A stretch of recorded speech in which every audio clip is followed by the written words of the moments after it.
اب اس کے بعد ہمارے مشفق اور مربی حضرت مولانا مفتی اشتیاق احمد صاحب قاسمی شیخ الحدیث مدرسہ جامعہ عربیہ مسعودیہ نورالعلوم بہرائچ، حضرت گزارش کروں گا حضرت تشریف لائیں اور نماز کے تعلق سے چند باتیں کچھ نصیحت کے طور پر تمام سامعین کے قلوب کو محظوظ فرمائے۔ یہ شعر کے ساتھ خود کو نہ تھے راہ پر اوروں کے ہادی بن گئے، خود کو نہ تھے راہ پر جو اوروں کے ہادی بن گئے، کیا نظر تھی کہ جس نے مردوں کو مسیحا کر دیا۔ الحمدللہ نحمده ونستعینه ونستغفره ونؤمن به ونتوکل علیہ ونشهد ان لا الہ الا اللہ وحدہ لا شریک لہ ونشهد ان سیدنا ومولانا محمدا عبدہ ورسولہ اما بعد فاعوذ باللہ من الشیطان الرجیم بسم اللہ الرحمن الرحیم وما خلقت الجن والانس الا لیعبدون صدق اللہ العلی العظیم۔ محترم دینی بزرگوں، دوستوں اور ساتھیوں، کافی دیر سے آپ حضرات علماء کرام کے نورانی اور پرمغز بیانات سے مستفید ہو رہے ہیں، اور ابھی اور کچھ اور نورانی بیانات سے آپ حضرات مستفید ہوں گے۔ میں تو مہمانوں کے درمیان میں چند ساعت کے لیے آپ کے درمیان بیٹھ گیا ہوں۔ اللہ تعالی ہمارے اس مل بیٹھنے کو قبول فرمائے اور حق بات کہنے کی، سننے کی، عمل کرنے کی اللہ توفیق بخشے۔ جو آیت میں نے تلاوت کی ہے، اس آیت کے اندر اللہ تعالیٰ نے واضح طور پر بیان کر دیا ہے کہ ہم نے انسان اور جنات کو دنیا میں اپنی عبادت کے لیے پیدا کیا۔ اس لیے اللہ تعالیٰ نے ہمارے دنیا میں آنے کے مقصد کو واضح کر دیا کہ ہمارا اس دنیا میں آنا اللہ کی عبادت کے لیے ہے اور اللہ کو راضی کرنے والے اعمال کے لیے ہے۔ اگر ہم قرآن پاک کی اس آیت کی روشنی میں اپنے مقصد زندگی کو سمجھ لیں گے اور اس پر عمل کریں گے تو اللہ تعالیٰ کی ذات سے امید ہے کہ اللہ تعالیٰ ہماری دنیا اور آخرت دونوں بنا دیں گے۔ اور اگر ہم دنیا کے چمک دمک اور یہاں کی دوسرے دل فریب چیزوں میں اگر ہم الجھ گئے تو پھر ہم اپنے مقصد اور منزل کو بھول جائیں گے۔ اس لیے ہمیں اس آیت کی روشنی میں ہم وقت یہ بات مستحضر رہنی چاہیے کہ اللہ نے دنیا میں ہمیں بھیجا ہے تو دنیا کے کام کاج، دوسری چیزیں اس کو اپنانا ہے، لیکن اصل اللہ کی عبادت کے لیے اللہ نے ہمیں یہاں بھیجا ہے۔ اس لیے ہم اس کو بھلا کر کے زندگی نہ گزارے بلکہ ہمیشہ آخرت پیش نظر رہے، اور آخرت کی کامیابی ہمارے پیش نظر رہنا ضروری ہے۔ آپ حضرات نے بار بار یہ روایت سنی ہوگی، بنی الاسلام علی خمس شہادت اللہ الہ الا اللہ و اقام الصلاۃ و ایتاء الزکاۃ وصوم رمضان والحج، او کما قال رسول اللہ صلی اللہ علیہ وسلم۔ اسلام کی بنیاد 5 چیزوں پر ہے۔ پہلی چیز ہے اس بات کی شہادت دینا کہ اللہ کے علاوہ کوئی معبود نہیں۔ دوسرے نمبر پر ہے نماز قائم کرنا۔ یہ اسلام کی بنیاد جس پر ہے ان میں سے ایک نماز ہے۔ کلمہ طیبہ کی شہادت دینا، دوسرے نمبر پر نماز قائم کرنا، تیسرے نمبر پر زکوٰۃ دینا، چوتھے نمبر پر روزہ رکھنا اور 5ویں نمبر پر حج کرنا۔ یہ جس طرح عمارت ہوتی ہے تو عمارت کے ستون ہوتے ہیں، اگر عمارت کا ستون باقی برقرار ہے تو عمارت باقی برقرار ہے، اور اگر عمارت کے ستون گر جائیں تو وہ عمارت ڈھہ جاتی ہے، وہ ناپائیدار ہو جاتی ہے اور وہ باقی نہیں رہتی۔ تو اسلام کی بنیاد 5 چیزوں پر ہے، ان میں سے ایک کلمہ شہادت ہے، اور دوسرے نمبر پر نماز قائم کرنا۔ آپ سب جانتے ہیں، کوئی نئی چیز نہیں ہے۔ اللہ تعالیٰ نے تمام احکامات کو، بلکہ قرآن پاک کو اللہ نے حضرت جبریل علیہ السلام کے واسطے سے نازل کیا، اتارا۔ لیکن جب نماز کا حکم دینا ہوا تو اللہ تعالیٰ نے آپ علیہ السلام کو معراج میں بلایا اور اپنے سے اتنا قریب کیا کہ آپ علیہ السلام کو جو قلم کے لکھنے کی سرسراہٹ تھی وہ بھی آپ سن رہے تھے۔ اللہ تعالیٰ نے اس موقع پر آپ کو 50 نمازوں کا تحفہ دیا۔ حضرت موسیٰ علیہ السلام سے ملاقات ہوئی تو پوچھا کہ اللہ تعالیٰ نے آپ کو اس ملاقات کے موقع پر تحفے میں کیا دیا؟ تو کہا اللہ نے 50 نمازیں دی ہیں۔ حضرت موسیٰ علیہ السلام کو اپنے قوم کے سلسلے میں، امت کے سلسلے میں تجربہ تھا، کہنے لگے تو بہت زیادہ نمازیں ہیں، آپ کی امت اس کا تحمل نہیں کر پائے گی۔ آپ علیہ السلام کے بعد دیگرے اللہ تعالیٰ سے درخواست کرتے رہے اور آخر میں 5 نماز باقی رہ گئی۔ اللہ تعالیٰ نے فرمایا کہ یہ نمازیں عدد کے اعتبار سے 5 ہیں، لیکن اگر آپ اس پر لوگ عمل کریں گے تو ہم 5 کا بدلہ 50 سے دیں گے۔ اللہ تعالیٰ کے ہاں کا ضابطہ ہے من جاء بالحسنۃ فلہ عشر امثالھا ومن جاء بالسیئۃ فلا یجزی الا مثلھا۔ اللہ تعالیٰ کے ہاں ادنا ضابطہ یہ ہے کہ اگر کوئی آدمی ایک نیکی کرتا ہے تو اللہ تعالیٰ بدلے میں 10 نیکیوں کا اجر عطا فرماتے۔ اس لیے اگر ہم آپ 5 نماز پڑھیں گے تو اللہ تعالیٰ ہمیں 50 نماز کا ثواب مرحمت فرمائیں گے۔ نماز الصلاۃ عماد الدین کہا گیا ہے، نماز دین کا ستون ہے، اور مختلف روایتوں میں آیا ہے کہ من ترک الصلاۃ متعمدا فقد کفر، اگر کوئی شخص جان بوجھ کر کے نماز چھوڑ دے تو اس نے کفر کا کام کیا، وہ کفر سے جا ملا۔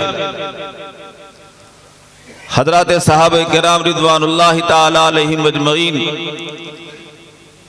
کسی اور چیز کا چھوڑنا یا اسی طریقے سے کوئی اور گناہ کر لینا اس کو تو گناہ سمجھتے تھے، لیکن صحابہ کرام کا خیال یہ تھا کہ اگر کوئی شخص نماز کو چھوڑ دے تو اس نے کفر کا کام کیا، وہ کفر سے جا ملا۔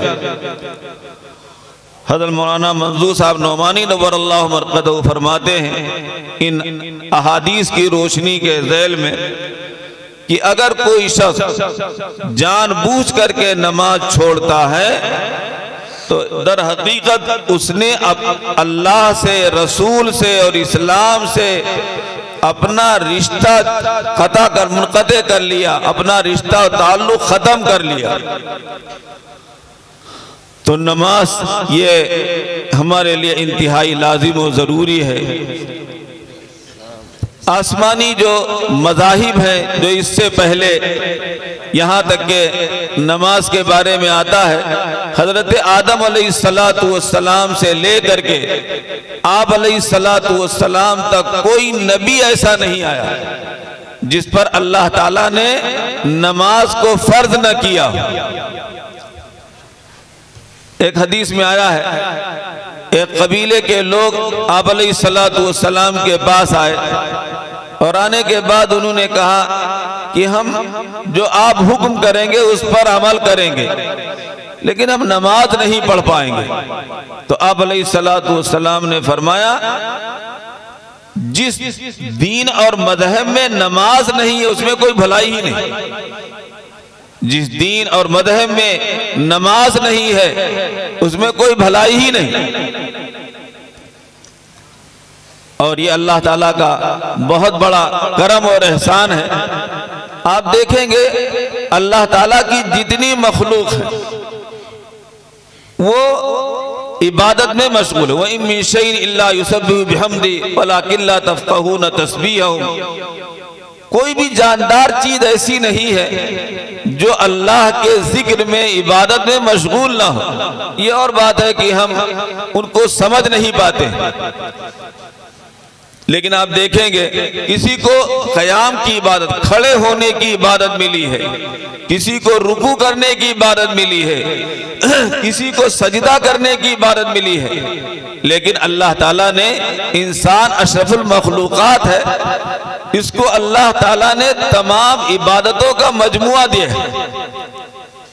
درخت ہے، پہاڑ ہیں، دوسری اور چیزیں ہیں، یہ عبادت کر رہے ہیں کھڑے ہونے کی حالت میں۔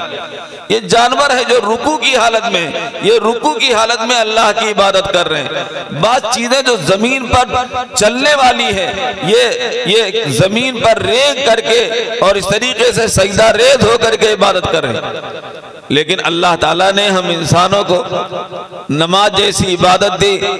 ہم کھڑے بھی اللہ کی عبادت، کھڑے ہو کر بھی اللہ کی عبادت کرتے ہیں، رکوع کرنے کی حالت میں عبادت کرتے ہیں، سجدے کی حالت میں بیٹھ عبادت کرتے ہیں، اور قعدے میں بیٹھ کر کے بھی عبادت کرتے ہیں۔ تو اللہ تعالیٰ نے ہمیں تمام عبادتوں کا مجموعہ دیا، جو تمام مخلوق میں عبادتوں کا طرز اور انداز ہے، اللہ تعالیٰ نے ان تمام کا مجموعہ ہم انسانوں کو دیا۔ اور نماز یہ تو الصلاۃ معراج المؤمنین کہا گیا ہے۔ نماز یہ مومن کی معراج ہے، اللہ سے راز و نیاز، دعا اور مناجات کا یہ موقع ہے، اس لیے نماز کا اہتمام کرنا ضروری۔ آپ علیہ السلام سے مختلف انداز میں آپ نے نماز کی ترغیب دی ہے۔ کئی بار آپ نے یہ فرمایا کہ جو شخص نماز پڑھے گا تو نماز اس کے لیے روشنی ہوگی، دلیل ہوگی اور نجات کا ذریعہ ہوگی، اور جو شخص نماز نہیں پڑھے گا تو وہ کل قیامت میں قارون، فرعون، حامان، ابی بن خلف کے ساتھ ہوگا۔ اللہ اکبر۔ اسی کے ساتھ میں آپ علیہ السلام نے فرمایا کہ کل قیامت میں سب سے پہلے وزن عمل جب ہوگا تو سب سے پہلے نماز کا وزن ہوگا۔ اگر نماز ٹھیک نکلی اور پوری نکلی تو آگے کا مرحلہ بھی آسان ہوگا، اور اگر نماز میں کمی ہوئی تو پھر آئندہ کے لیے بھی خطرہ ہے۔ پھر نماز میں حدیث پاک کے اندر یہ بھی آیا ہے کہ جب انسان کے فرائض کی طول ہوگی اور اس میں کمی ہوگی تو اللہ تعالیٰ فرشتوں سے کہیں گے آیا اس نے نفل وغیرہ بھی کچھ پڑھ رکھا ہے؟ کہیں گے ہاں، تو اللہ تعالیٰ فرائض کی کمی کو سنت اور نفل سے پورے کیے جانے کا حکم کریں گے، اور یہ کہیں گے فرض کے ترازو میں سنت اور نفل کو بھی رکھ دو۔ لیکن جب ہم نے آج کر رکھا ہوگا تو پھر ایسا ہو سکتا ہے؟ آج تو ہم نفل کو یہ کہہ کر چھوڑ دیتے ہیں یہ تو بوڑھوں کا کام ہے، اور سنت کے بارے میں کہتے ہیں سنت ہی ہے۔ ایک بات دھیان میں رکھیں، سنت اپنی نادانی سے نہ پڑھیں اور بات ہے، لیکن ہلکا سمجھ کر کے استغفار تو پھر یہ گناہ کا خطرہ ہے۔ اس لیے ہمیں سنت اور نفل کا بھی اہتمام کرنا چاہیے، فرض کا بھی اہتمام کرنا چاہیے۔ آپ علیہ السلام مرض الوفات میں بعض مرتبہ آپ علیہ السلام مسجد نبوی میں اس حال میں گئے ہیں کہ دو آدمیوں کے سہارے آپ مسجد میں گئے ہیں اور پیر سیدھا رکھ نہیں پا رہے تھے، جس کی وجہ سے آپ کے پیر نشانات کھینچ رہے تھے، جبکہ آپ بخشے بخشائے ہیں۔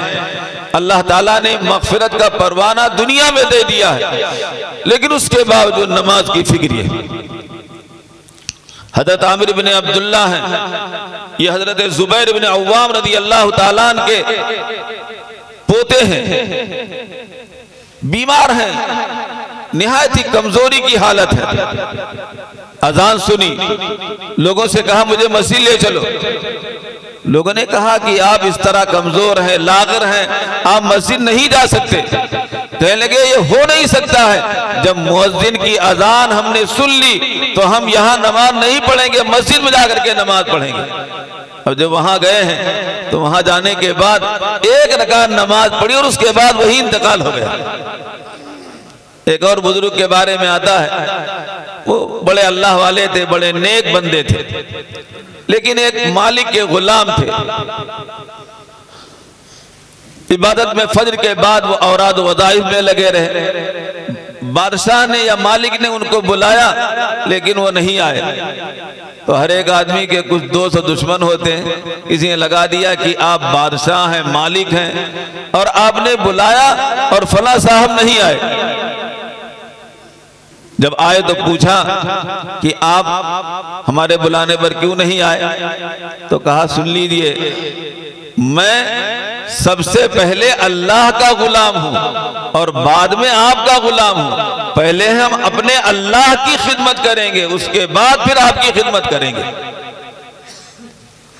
بہرحال نماز یہ اللہ تعالیٰ نے ہمارے لیے بہت ہی بیش قیمت اور اللہ نے اپنے دربار میں حاضری کی ایک سعادت کا موقع اللہ نے دیا ہے، اس لیے نماز کا اہتمام کرنا یہ ہمارے لیے انتہائی ضروری ہے۔ حدیث پاک کے اندر آیا ہے مفتاح الجنتی الصلاۃ، جنت کی کنجی نماز ہے، اگر کنجی ہوگی تو دروازہ کھل جائے گا اور اگر کنجی نہیں ہوگی جنت کا دروازہ نہیں کھلے گا۔ اس لیے آج ہم لاپرواہی کی وجہ سے، نادانی کی وجہ سے، ہیلے بہانے کر کے معمولی عذر سے نمازوں کو چھوڑتے ہیں، یہ ہمارے لیے انتہائی خسارے کی بات ہے۔ حضرت عمر رضی اللہ عنہ فرماتے تھے، عمال کو حکم دیتے تھے، تمہارے لیے سب سے پہلے لازم ہے نماز ادا کرو، اگر نماز میں کوتاہی کرنے والے ہو تو پھر تم دوسرے کاموں میں بدرجہ اولا کوتاہی کرنے والے ہوگے۔ اس لیے نماز کی جو خامیاں ہیں، جو کوتاہیاں ہیں، اس کو دور کرنے کی کوشش کریں۔ نماز ہی یہ ہمارے لیے نجات کا ذریعہ ہے اور اللہ تعالیٰ کے سامنے یہ ہمارے لیے دلیل بن کر کے ثابت ہوگی۔ حدیث پاک کے اندر یہ بھی آیا ہے کہ وضو کی وجہ سے آدھا روشن ہوں گے اور اسی طریقے سے ہمارے تمام آدھا نماز کے روشن ہوں گے۔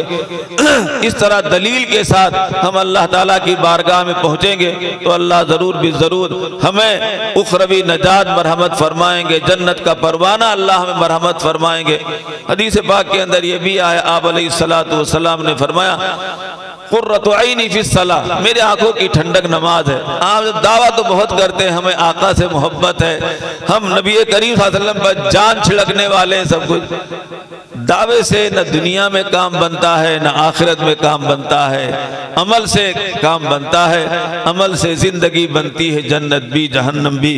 یہ خاکی اپنی فطرت میں نہ نوری ہے نہ ناری ہے، اس لیے ہمیں اپنے آپ کو ایسا عمل کریں کہ جس کی وجہ سے ہماری آخرت بن جائے، آخرت سمر جائے، اللہ اور اس کے رسول راضی ہو جائیں۔ اس کے لیے بنیادی ذمہ داری یہ ہے کہ ہم نماز کے 100% پابند بنیں۔ اللہ ہمیں بھی اور آپ سب کو عمل کی توفیق مرحمت فرمائے۔ وآخر دعوانا الحمدللہ۔